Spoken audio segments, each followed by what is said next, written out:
2 weeks before our wedding, she said, I think I'm settling. My ex is back in town and he's the one. I called every vendor, canceled everything, and ate the deposits. Sent her a single email with the cancellation confirmations. A year later, the ex ghosted her, and she showed up at my new apartment crying. Hey viewers, before we move on to the video, please make sure to subscribe to the channel and hit the like button if you want to see more stories like this. Thanks. The wedding invitations sat in a neat, accusing stack on our coffee table. 200 little declarations of a future that, in 2 weeks, was supposed to start. I was addressing the last few envelopes, my handwriting careful and steady. Sarah was pacing by the window, her phone a silent, dark shape in her hand. For 3 days, she'd been like this. A ghost in our apartment. I'd chalked it up to pre-wedding jitters, the overwhelming stress of finalizing 100 details. I'd taken on more, trying to lift the weight, confirming with the band, finalizing the menu with the caterer, hoping my quiet efficiency would calm the storm I saw brewing behind her eyes. I put the pen down. Sarah, talk to me. Is it the seating chart? Aunt Carol threatening to wear white again. We can fix anything. She stopped pacing but didn't turn from the window. The city lights painted her profile in cool blues and yellows. It's not the wedding. The quiet way she said it, the detachment, sent the first real trickle of ice down my spine. Okay, I said, keeping my voice even. Then what is it? You haven't been yourself. She finally turned. She looked at me, but her eyes seemed to focus on a point just past my shoulder, on the framed photo of us hiking last fall. My arm was around her, both of us smiling, windblown and happy. I've been having doubts, she said, the word landing in the quiet room like a lead weight. Doubts. I repeated, the word feeling foreign in my mouth. We'd just had our final fitting. We'd tasted the cake. We'd chosen the song for our first dance. About what? She took a sharp breath, as if steeling herself for a performance. Jake is back in town. The air left the room. Jake, her college boyfriend. The tattooed, charismatic chaos agent whose name had always been spoken with a weird mix of eye roll and wistfulness. He'd blown through her life for 2 turbulent years before leaving for a music career out west. He was a punchline we'd agreed on, her wild past, my stable future. You've seen him? My voice was flat. He reached out. For coffee. It was just supposed to be closure. She said the word like it was something she'd rehearsed. But seeing him, it confirmed something I think I've been feeling for a while. What did it confirm, Sarah? I asked, my hands now still on the table. What we have. She began, gesturing vaguely between us, at the apartment, at the invitations. It's comfortable. It's safe. It's predictable. You're a good man. You're kind. You'll make someone a wonderful, stable husband someday. Every word was a precise, surgical cut. She wasn't yelling. She was giving a thesis. But with Jake, she continued, and for the first time, her eyes lit up, not with joy, but with a feverish intensity. It's electric. It's unpredictable. It's real. Talking to him, it was like no time had passed. All these feelings, they just came back. I stared at her. So you had coffee. You had feelings. What are you saying? I'm saying I think I've been settling, she said, and the clinical finality of it was the cruelest part. You are everything a woman is supposed to want. But Jake, he's the one. He always has been. I was just too young to see it before I met you. The logic was so twisted, so narcissistically pristine, it left me momentarily speechless. Settling. For a life we'd built together. For the trust, the inside jokes, the plans, the shared savings account where I deposited 80% of the wedding fund. I was the safe harbor she was bored of. You're leaving me, I said, not a question. 2 weeks before our wedding. For a guy who ghosted you for 5 years. Don't make him sound like that, she snapped, the calm facade cracking for a second. He was finding himself. And I'm not. I'm not trying to hurt you. I'm being honest. It would be so much worse to go through with this knowing my heart isn't fully in it, wouldn't it? That would be the real betrayal. There it was. The masterpiece of manipulation. She was the brave one, the honest one, sparing us both a lifetime of mediocrity. My devastation was just collateral damage on her road to authenticity. I didn't cry. I didn't raise my voice. I just looked at the woman I loved, who had now become a stranger delivering a foreign policy announcement. So that's it. You're choosing him. I have to listen to my heart, she said, her chin tilting up. A rehearsed line from a bad movie. I'm so sorry, but I can't marry you. She stood there, waiting. For my tears. For my anger. For the dramatic scene that would justify the grand narrative of her epic love story with Jake. She needed me to be the villain, or at least the weeping supplicant, to make her exit more poignant. I gave her nothing. I just nodded, a slow, mechanical movement. Okay. The confusion that flickered across her face was the first satisfying thing I'd felt in an hour. Okay. You've made your choice. My voice was calm, empty. It wasn't a tone I'd ever used with her before. It was the voice I used for telemarketers. You should probably go be with him, then. She hesitated, thrown. This wasn't in the script. I need to pack a few things. And we need to talk about all of this. She waved a hand at the invitations, the apartment. There's nothing to talk about, I said, standing up. I felt detached, floating above my own body. You ended it. The rest is just logistics. Get what you need. I'll be in the bedroom. I walked away from her, leaving her standing alone in the living room, surrounded by the ruins of a wedding she no longer wanted. I closed the bedroom door and listened. I heard the rustle of her grabbing a suitcase from the hall closet, the muted sounds of her moving through the apartment for 10 minutes. Then the front door opened and closed with a soft, final click. The silence she left behind was the loudest sound I'd ever heard. I didn't sleep. I sat on the edge of the bed she'd just emptied her side of, in the dark, and let the numbness hold me together. When the gray light of dawn crept in, the numbness had crystallized into something else. A cold, clear, singular purpose. The wedding was a contract.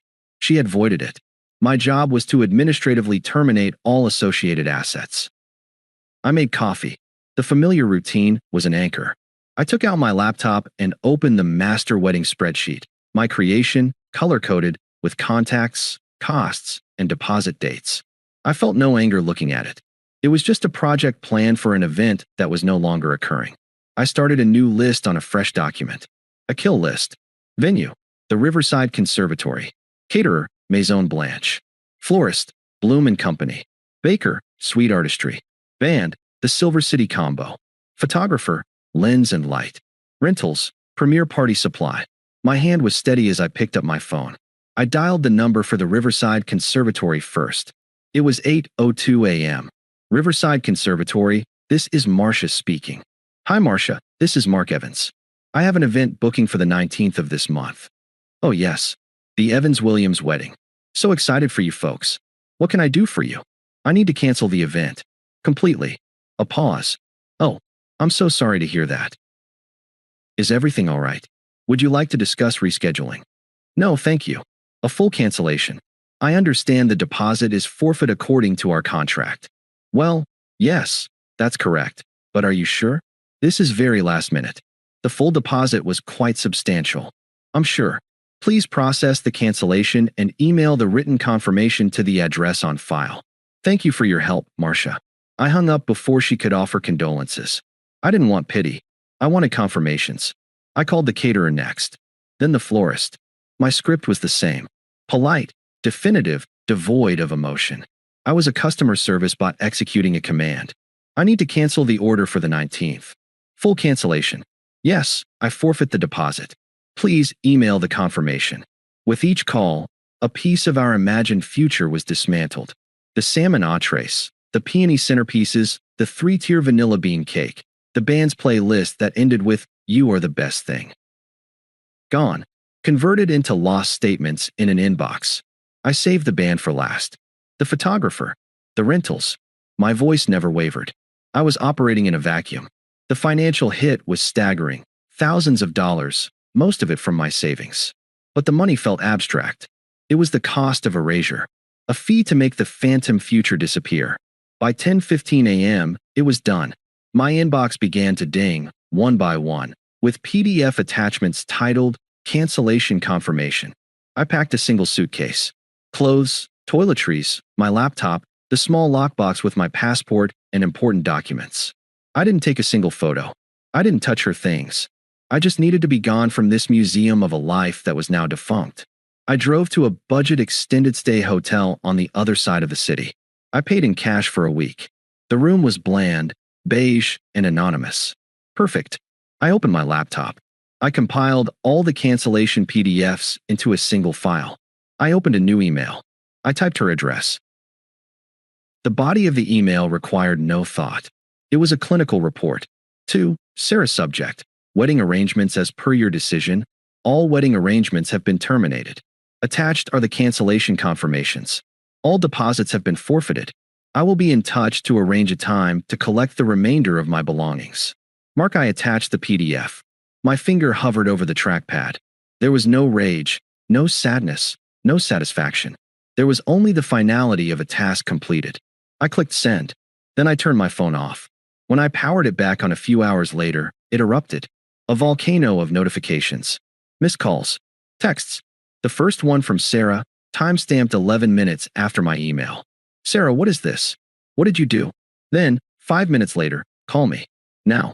We need to talk about this like adults. Then, you can't just unilaterally cancel everything. My parents are calling. Then a voicemail. I played it on speaker, my face expressionless. Her voice was shrill, stripped of all its earlier calculated calm. Mark, what the hell is wrong with you?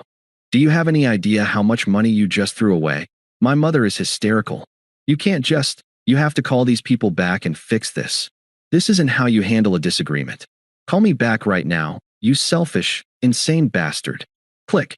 I deleted the voicemail. I read the last text that had come through from an hour ago. Sarah, I'm coming over. We are talking about this. She was talking to an empty apartment. I put the phone back on the nightstand, the screen facing down. The silence in the beige room was clean. It was mine. It was the first thing that had been entirely mine in a long time. I lay down on the generic hotel bedspread and stared at the ceiling, listening to it. The beige room became my world. The silence I'd first grasped at like a lifeline soon turned into a deafening roar. It was a vacuum where every thought of Sarah, of Jake, of the wedding that wasn't, echoed with crystalline, painful clarity. The first week was a study in numbness. I'd wake up, and for one blessed second, everything was normal. Then the memory would crash in, not as a feeling, but as a cold, hard fact. She's gone. She chose someone else. You are alone. I checked my phone, a reflex born of years of sharing a life. The notifications were all from her, or her circle. I didn't read them. I just noted their existence like a scientist observing a hostile species. Her messages evolved. After the furious ones about money and embarrassment, they shifted in tone. Sarah, day 3, you're really going to ghost me? After 5 years? This is childish, Mark. We need to discuss the apartment, our things. Be an adult. Sarah, day 5, I get that you're hurt. I am too. This is hard for everyone. But we need to communicate. Jake says this silent treatment is a form of emotional abuse. That one almost made me laugh. A wet, hollow sound in the empty room. Jake says, the man who'd blown up her life was now her relationship guru. I deleted it. The pain wasn't a sharp stab. It was a deep, persistent ache, like a bone bruise on my soul. The unfairness of it was the worst part. I'd been loyal. I'd planned. I'd saved. I'd shown up. And I'd been deemed settling. A safe, boring harbor while she waited for a more exciting ship. The logic of it was a maze with no exit, designed to drive me mad if I lingered in it. I had to get out of the hotel. On day 8, I called Ryan, my oldest friend, the one Sarah had always quietly dismissed as too cynical. Dude, I heard, he said, his voice uncharacteristically solemn. Her sister posted some vague, following my heart crap on Instagram. I put it together. My place. Tonight. I have beer, and I'm not taking no for an answer. I went.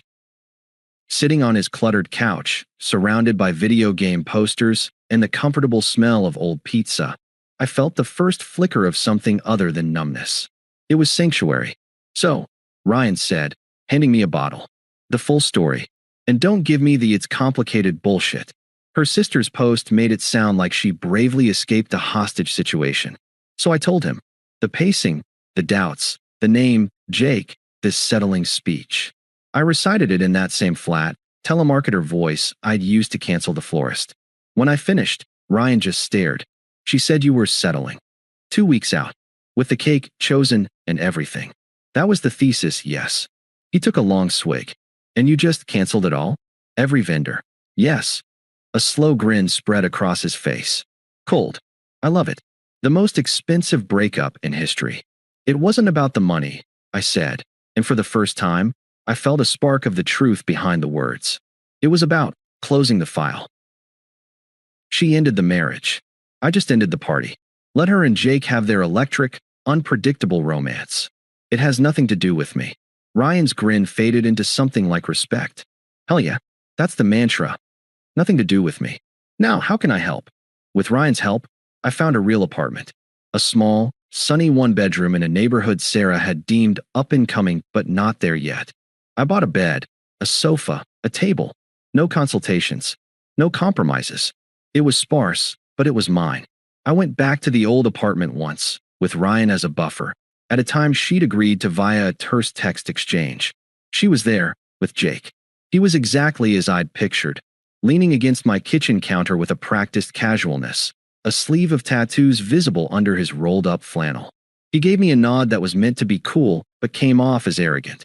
Sarah looked tired beneath a layer of makeup. "Mark," she said, her voice tight. "Sarah, I didn't look at Jake." I walked past them both to the bedroom, where I'd left boxes for my things. Ryan followed, shooting a withering glance at Jake that made the other man shift uncomfortably. As we carried boxes out, I heard her hiss to Jake in the living room. "Just go wait in the car, okay?" He left without a word to me. On my final trip, standing in the doorway of the apartment for the last time, she spoke. "You look good," she said, an awkward attempt at something. Civility? Fishing? "Thanks," I said, hoisting the last box. I didn't return the compliment. She didn't look good. She looked wired and thin. I hope you can find happiness," she said, the words ringing hollow as a bell. I met her eyes then, and I saw a flicker of the old familiarity, but it was buried under layers of her new narrative. "You made your choice, Sarah," I said, my voice quiet but clear. "My happiness is no longer your concern. Goodbye." I left her standing in the doorway of our empty shared history. As the elevator doors closed, Ryan let out a low whistle. "My happiness is no longer your concern." Damn, you're a stone-cold poet, man. But I wasn't stone-cold. In the solitude of my new apartment, the ache returned. I let it. I didn't fight it.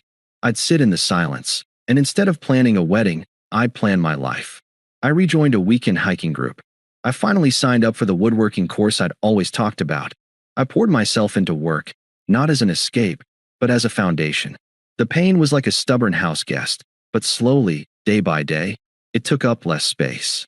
It became a quiet background hum, then a memory of a sound. I changed my number.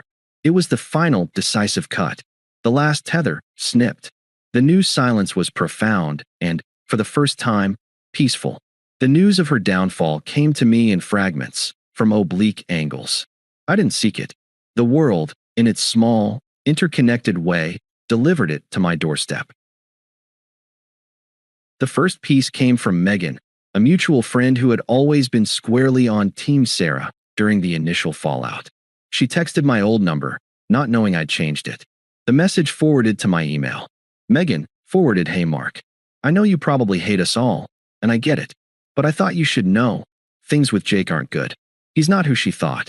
He's taken a bunch of money from her for some business venture, and he's never around. She's a mess. I just feel guilty. Maybe you were right. I'm sorry." I stared at the words on my screen. Maybe you were right. Not an apology to me, but a confession of her own poor judgment. I felt nothing. No schadenfreude, no pity. It was a weather report from a country I'd left. Conditions, stormy. I deleted the email. The second piece was visual. Ryan, ever the vigilant scout, sent me a screenshot.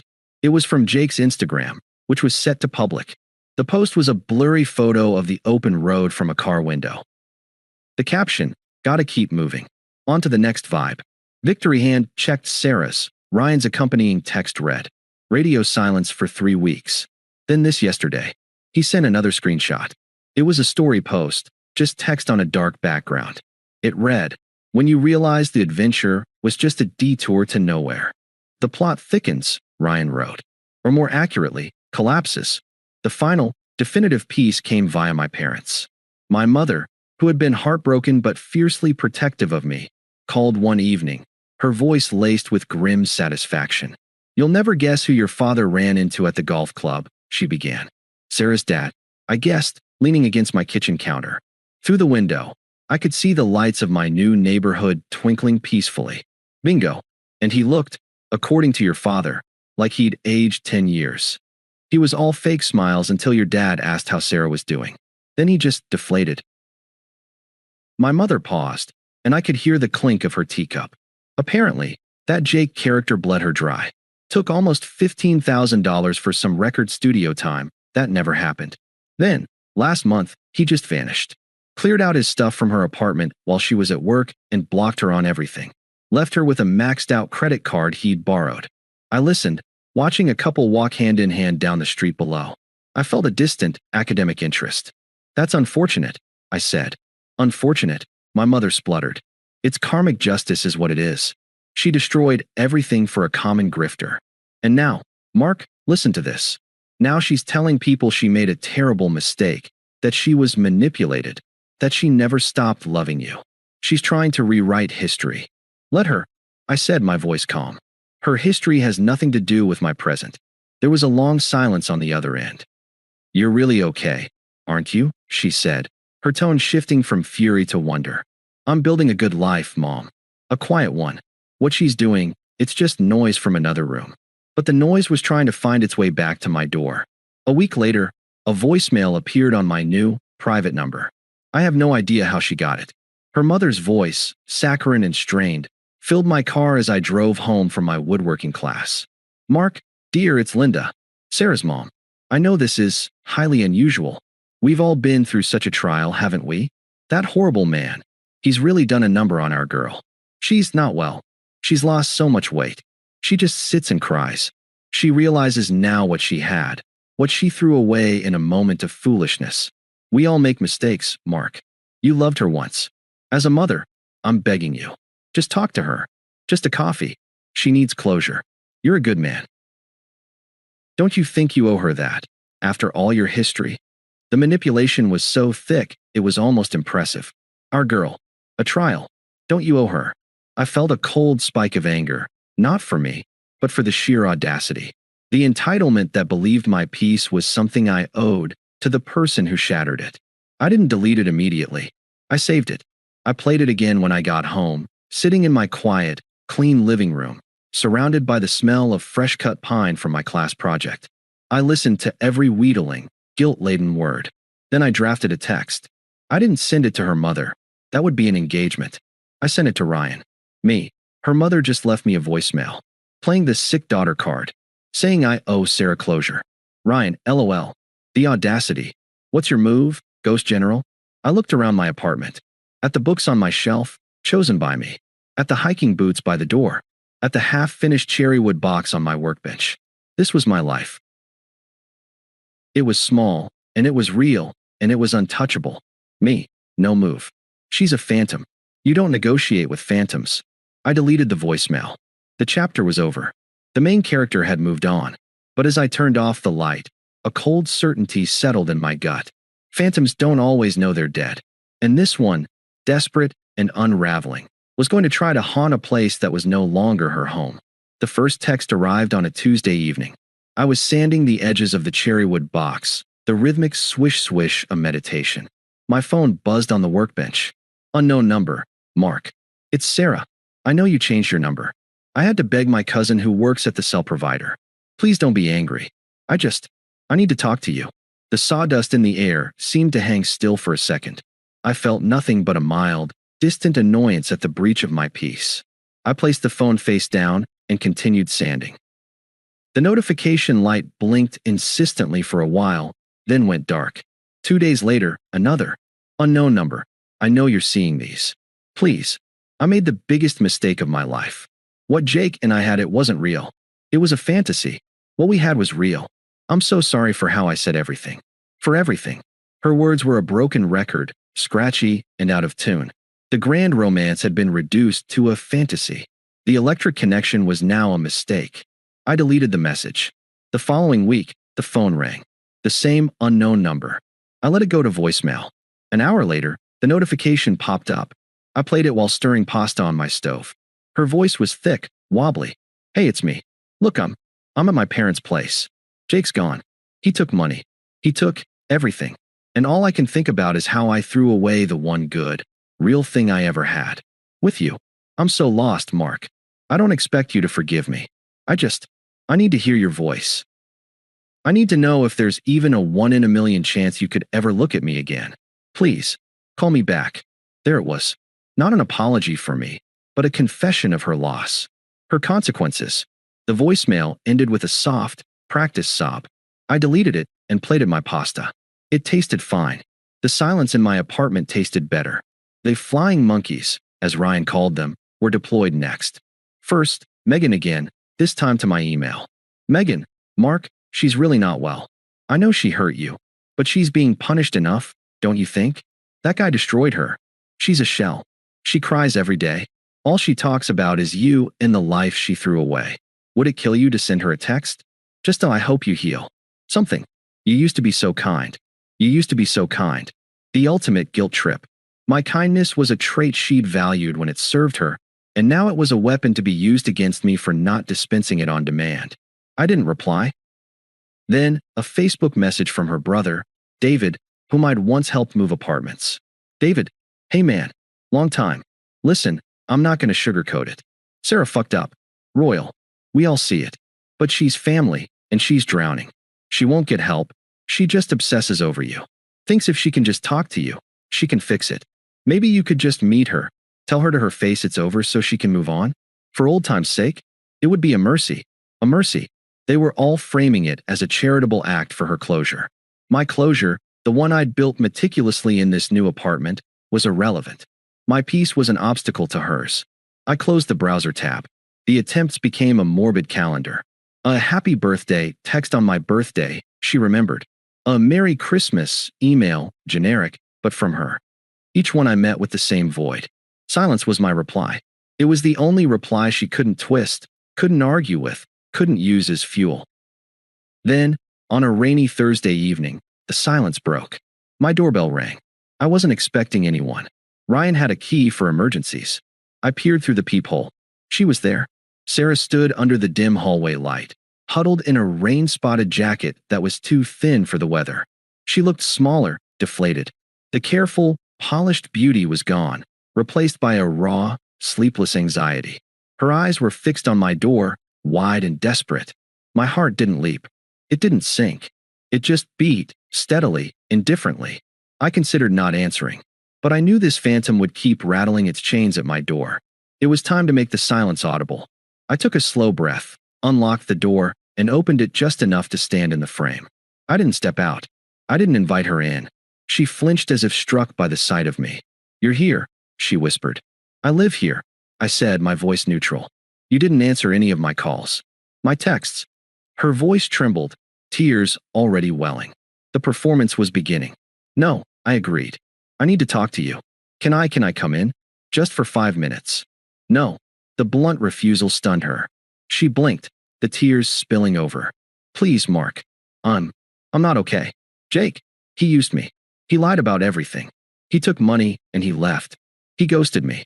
She choked on the last word, the irony apparently lost on her. I waited. I said nothing.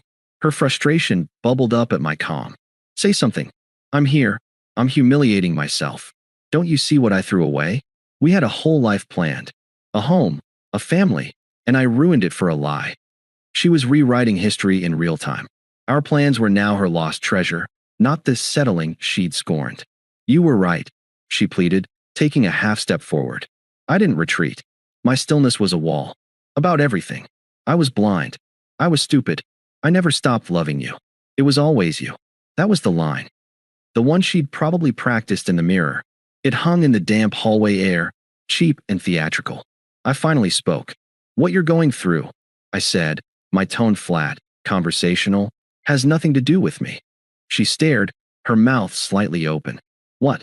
Of course it does. It's because of you. Because I lost you. You didn't lose me, Sarah. You handed me back. You were very clear. Jake was the one. I was settling. You made your choice. But I chose wrong," she wailed, her composure cracking into genuine, ugly distress. "It was a mistake. People make mistakes. Don't you believe in second chances? Don't you believe the love we had is worth saving?" I looked at her, this stranger crying on my doorstep. I felt a vast, untouchable distance between us. The love we had ended the moment you decided it was settling. You didn't want a second chance with me then. You wanted an upgrade. You don't get to call for a reset now that the upgrade was defective. Her face contorted, hurt flashing into anger. The true colors. After everything I'm going through, you're just going to stand there and be this cold? You're really that vindictive? After what you did, canceling everything and humiliating me in front of everyone. There it was. The core of it. The humiliation. The money. The social fallout. Not remorse for my pain, but rage at her consequences. I didn't humiliate you, I said, my voice still quiet, final. You humiliated yourself. I just accepted your decision and handled the logistics. Goodbye, Sarah. I began to close the door. Wait, she cried, throwing a hand out. You'll never forgive me, will you? You'll hold this over me forever. I paused, the door just ajar. I looked at her one last time, not with anger, not with pity, but with pure, absolute clarity. There's nothing to forgive, I said. You're just someone I used to know. I don't think about you. You should go. I closed the door. The soft, solid click of the deadbolt engaging was the period at the end of the sentence. I stood there, listening. I heard a muffled sob, then the sound of her footsteps, slow and heavy, fading down the hallway. Then, nothing but the gentle patter of rain against the window. The silence returned. It was no longer empty. It was full, rich, and entirely my own. I didn't move from the door for a long minute. I half expected more knocking, more pleading. But none came. The storm had rattled the windows and moved on. I walked back to my workbench. The cherrywood box sat there, its surface smooth under my fingertips. I picked up my sanding block and resumed the rhythm. Swish, swish, swish. The motion was calming, the focus absolute. The encounter felt like a brief, dissonant dream, already fading. My phone buzzed. A single text from the unknown number. Unknown number. I'm sorry. For everything. I see now. You're happy without me. That hurts more than anything Jake did. It was her final gambit, a bid for sympathy by acknowledging my happiness as her punishment. It was still, ultimately, about her pain. I didn't block the number. I simply deleted the message and placed the phone in a drawer. Ignoring it was more powerful than blocking it. Blocking was an action, a reaction. Deletion was erasure. The next morning, the sun was out, gleaming off the rain-washed streets. I had my hiking group. As I laced up my boots by the door, I glanced at the spot where she'd stood. There was no ghost, no residue. Just my own reflection in the hallway mirror. A man looking back, clear-eyed and undisturbed. Thanks for watching. Make sure to subscribe to the channel and hit the like button. What do you think about this story? Share it in the comments.